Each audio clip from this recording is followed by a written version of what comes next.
이사야 14장 21절에서 23절까지 보겠습니다.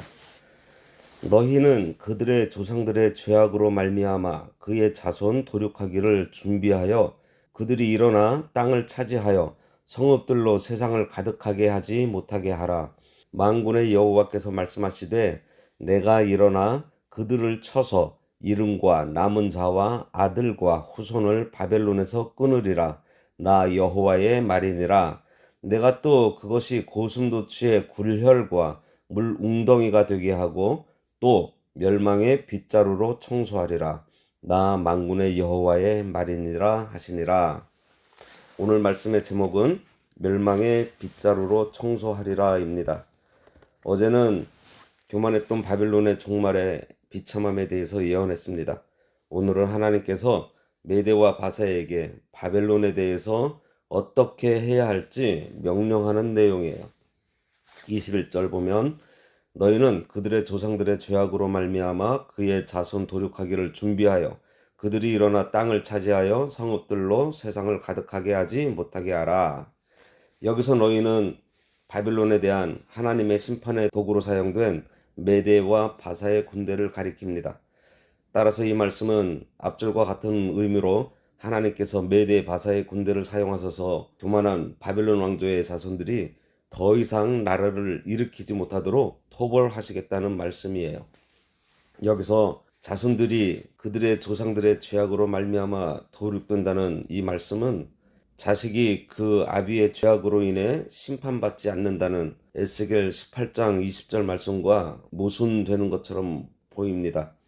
하지만 이 말씀의 의미는 아무런 죄도 없는 자손을 도륙한다는 뜻이 아니고 열조의 교만을 그대로 물려받을 뿐 아니라 스스로 교만을 행하는 자손을 도륙한다는 뜻이기 때문에 위의 말씀과 전혀 모순된다고 볼 수 없습니다. 세상에서도 보면 어린아이나 젊은 사람들의 행위를 보고 그들의 부모가 어떠한지 대충 짐작할 수 있습니다. 이 말씀을 통해서 하나님을 섬기는 성도의 가정은 그 자손들이 하나님의 경건한 백성이 되도록 교훈해야 할 것과 진리로 가르치고 또 앞선 자로서 하나님의 말씀에 순종하고 하나님을 사랑하는 그러한 모습을 우리의 삶으로 자녀들에게 교육하며 모범을 보여야 할 것입니다. 22절에 보면 만군의 여호와께서 말씀하시되 내가 일어나 그들을 쳐서 이름과 남은 자와 아들과 후손을 바벨론에서 끊으리라. 나 여호와의 말이니라. 이 말씀은 다음 절인 23절과 함께 바벨론 멸망을 최종적으로 확정짓고 있습니다. 이사야는 여호와께서 말씀하시되 그리고 나 여호와의 말이니라 라는 표현을 본절의 앞과 뒤에 사용함으로써 이것이 반드시 이루어질 하나님의 엄중한 명령이라는 것을 강조하고 있습니다. 하나님께서 바벨론을 멸망시키시기로 작정하셨다는 거예요. 교만해서 강포한 자는 순간 잘 나가는 것 같지만 그 교만함을 이어받은 그들의 후손들도 땅 위에서 반드시 끊어질 것을 말씀하십니다. 그 일을 여호와의 이름을 걸고 반드시 이루시겠다는 거예요. 23절에 내가 또 그것이 고슴도치의 굴혈과 물 웅덩이가 되게 하고 또 멸망의 빗자루로 청소하리라. 나 만군의 여호와의 말이니라 하시니라. 하나님의 심판으로 인적이 끊긴 바벨론 땅이 야생동물의 서식처가 될 것이라는 을씨년스러운 이 묘사는 한때 세계를 호령하던 바벨론의 위엄과는 완전히 대조를 이루고 있습니다. 이는 하나님의 심판이 엄중하고 철저하다는 것을 나타내는 것으로서 하나님을 대적하여 교만을 행사하는 자가 맞이할 종말의 결과를 보여주는 산 증거가 되었어요. 교만한 자의 죄가 이렇게 무섭습니다. 바벨론의 수도가 유브라데 강과 티그리스 강을 끼고 있어서 아주 좋은 요새와 같은 곳입니다. 그런데 메대와 바사가 이성이 너무 견고하니 상류에서 물을 막아 물이 빠진 곳으로 쳐들어갔다고 전해지고 있어요. 그리고 그곳을 고슴도치의 굴혈이 되게 했다는 것입니다. 고슴도치는 좀 척박한 땅, 불모지에 사는 짐승들이에요.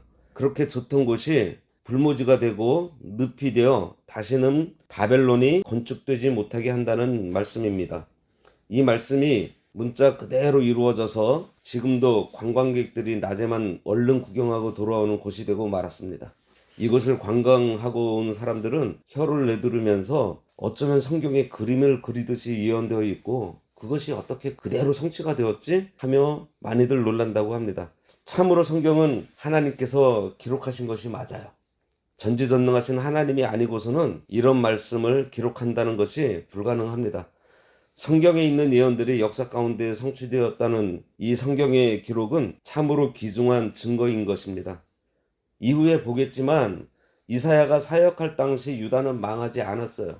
그런데 지금 바벨론이 메대와 바사에게 멸망당한다는 예언을 하듯이 유다가 바벨론에게 멸망당하고 바벨론으로 포로 잡혀가고 70년 후에 바사라는 나라의 고레스 왕의 명령으로 다시 돌아오게 된다는 것을 예언할 때 고레스라는 이 이름까지 콕 찍어서 예언을 합니다. 이것이 성경이에요. 하나님의 감동이 아니고서는 이렇게 기록될 수가 없습니다. 교만이 초래한 그 저주가 후대에까지 이어진다고 했어요. 방사능 오염도 아닌데 지존하신 하나님의 자리를 탐한 바벨론의 교만은 대대에 손서은 상처를 남기고 맙니다. 군대를 일으켜 바벨론의 자손들을 도륙하고 심지어 멸망의 빗자루로 흔적조차 없이 쓸어버리겠다고 경고하세요. 조상의 죄를 자손에게 갚지 않는 법인데 교만은 그 범주조차도 넘어서는 참으로 악한 죄인 모양입니다. 한번 깃든 교만은 보이지 않는 유전자를 따라 자손에게 끈끈하게 전달되기 때문인지도 모르겠어요. 오늘까지 쳐들어오지 않은 저 멀리 있는 바벨론이 멸망당하게 될 이사야의 예언을 보았습니다. 이러한 바벨론에 대한 심판의 말씀에서 우리들이 기억해야 하는 것은 하나님의 긍휼함을 얻기 위해서 회개해야 한다는 거예요. 그래서 회개의 열매를 맺음으로 하나님의 긍휼함을 입었다는 확신을 얻는 하나님의 자녀가 되어야 하겠습니다. 우리는 완벽하지 못한 늘 모자란 자들인 것을 깨달아서 하나님 앞에 죄를 범했을 때 어서 회개해야 합니다. 그것을 하나님께서 기뻐하세요. 앞전에 말씀드렸지만 매를 맞으면서도 부모님의 품에 안겨서 용서를 구하는 자녀에게 더 이상 매를 들지 못하는 것처럼 하나님께서 우리들에게 그러한 모습을 원하시고 요구하고 계시고 또 우리가 그러할 때 기뻐하십니다. 그리고 하나님께서는 회개하는 자에게 회복만 시켜주는 것이 아니라 더욱 풍성하게 해주시고 안식까지 주신다고 했습니다. 반대로 교만한 자는 갑자기 망하게 된다는 사실이에요. 거기다 그의 죽음까지도 조롱당하게 되고 자신뿐만 아니라 후손까지도 땅 위에서 끊어지도록 멸망의 빗자루로 쓸어버려서 아무것도 남겨두지 않겠다고 했습니다. 그 삶의 터전이었던 곳이 자취를 감추게 된다고 했어요.